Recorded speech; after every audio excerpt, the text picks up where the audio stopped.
शाबान का महीना ख़त्म होने को आ गया और ये आखिरी जुमा है। अब अगला जुमा आपका रमज़ान में आएगा। सबसे पहले तौबा और इस्तिग़फ़ार। आज के जुमा हुज़ूर पाक सल्लल्लाहु अलैहि वसल्लम की सुन्नत थी, हुज़ूर की ये सुन्नत थी कि शाबान के आखिरी जुमा में हुज़ूर सारे मोमिनीन से ये खिताब करते, यूं कहते कि अनकरीब तुम पर एक ऐसा महीना आने वाला है जिसका पहला हिस्सा रहमत का, दूसरा हिस्सा मगफिरत का, आखिरी हिस्सा जहन्नम से आज़ादी का।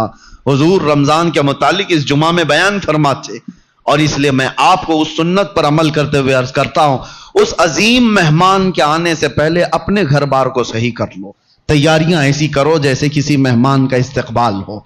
रमजान की तैयारियों में घरों की सफाई सिर्फ कचरे से नहीं, गलाजतों से, गुनाहों से, अय्याशियों से, आवारगियों से, इन तमाम से बच्चों को टाइम टेबल बना दो कि बेटा रमजानुल मुबारक है, तुम्हारे ये गेम खेलने का वक्त नहीं है, तुम्हारे ये टीवी पर बैठने का वक्त नहीं है, ये सीरियल और फिल्मों का वक्त नहीं है, ये सब चीजें बंद करो। बच्चों से कहो कि अल्लाह का महीना आ रहा है, इसलिए कि मेरे आका ने फरमाया कयामत के दिन जिसके खिलाफ रमजान खड़ा हो गया उसे जहन्नम में जाने से कोई बचा नहीं सकेगा। याद रखो आप, जिसके खिलाफ रमजान और कुरान खड़े हो गए, हुजूर फरमाते हैं उसको दोज़ख में जाने से कोई बचा भी नहीं पाएगा। और जिसकी शफाअत के लिए खड़े हो गए तो फिर वो जन्नत में जाकर रहेगा। जिसकी हिमायत में ये दोनों खड़े हो गए, कुरान और रमजान। इसीलिए कुरान और रमजान, रमजान कैसे खिलाफ खड़ा होगा? अल्लाह की बारगाह में मुकद्दमा करेगा कि मौला मैं इसके घर गया था, इसने मेरी बड़ी बेहुरमती की है। मैं इसके घर गया था तेरा मेहमान बनकर, इसने मेरी बहुत तौहीन की है। रमजान के महीने में दिन के वक्त खाने पीने वाले के मुतालिक कहा गया है एक रोजा छोड़ने का अजाब 600 साल तक वो दोज़ख में रहेगा। मुसलमानों को यह ज़ेब नहीं देता रमजान का एहतराम, और खास तौर पर बच्चों की तरबियत के लिए, बच्चों की तरबियत। उलमा से भी मेरी गुजारिश है कि पूरा फुल फोकस करो। हम यहां होते थे या जब भी मेरे अल्हम्दुलिल्लाह मेरा मामूल है रमजान में फुल पैकेज, सुबह से लेकर रात तक हम तो मसरूफ ही रहते थे। वजह यह है कि इनको शैतान कि वो डाली हुई आदतों की तरफ ना भेजा जाए। एक महीना तो है जो अल्लाह ताला ने शैतान से आजाद करके दिया, उसमें अगर दिल को पाक नहीं किया तो फिर कब पाक करेगा?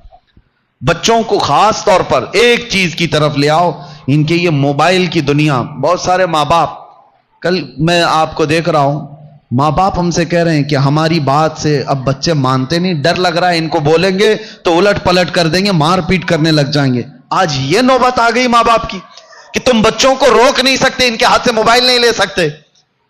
अक्सर घरों का हाल है ये, मैं आपको बता रहा हूं, अक्सर घरों का। लेकर के दिखाओ, ये तो ऐसा नशा है जैसे चरसी और गंजेड़ी को चरस और गांजे से रोका जाए तो वो मारपीट पे आ जाता है, उससे बड़ा नशा हो गया है। रमजान बेहतरीन महीना है इनकी तरबियत के लिए। सब लोग ये अहद करो, उनसे कहो ठीक है मोबाइल तुम्हारे हाथ में रहे, लेकिन अल्लाह से डरते हुए कभी भी गंदी तस्वीरें तो दूर की बात है, तुम्हें गेम खेलने की भी इजाजत नहीं है। अपने आप को एंटरटेनमेंट के लिए, वक्त टाइम पास करने के लिए नहीं है। और एहतिकाफ में जाने वाले जो मोबाइलों के साथ एहतिकाफ करते हैं वो क्या भला एहतिकाफ कर रहे हैं, सारी दुनिया लेकर के बैठते हैं। अल्लाह तबारक व तआला इन फवाहिशात से हमारी हिफाजत फरमाए। आप सब रमजान की तैयारियों में अपने बच्चों की तरबियत पर खास तवज्जो दें। हमें डर लगता है कि कल को ये बच्चों के साथ जो होने वाला है, जो वक्त आने वाला है, बहुत डर लगता है। इसलिए मैं बार बार ताकीद कर रहा हूं कि अल्लाह उनके ईमान की हिफाजत अता करे, उन बच्चों का ईमान सलामत रहे, वरना दुनिया इनके ईमान की डाकू है। अल्लाह ताला हम सब के भी ईमान व अकीदे की हिफाजत फरमाए। अस्सलामु अलैकुम व रहमतुल्लाहि व बरकातुहू।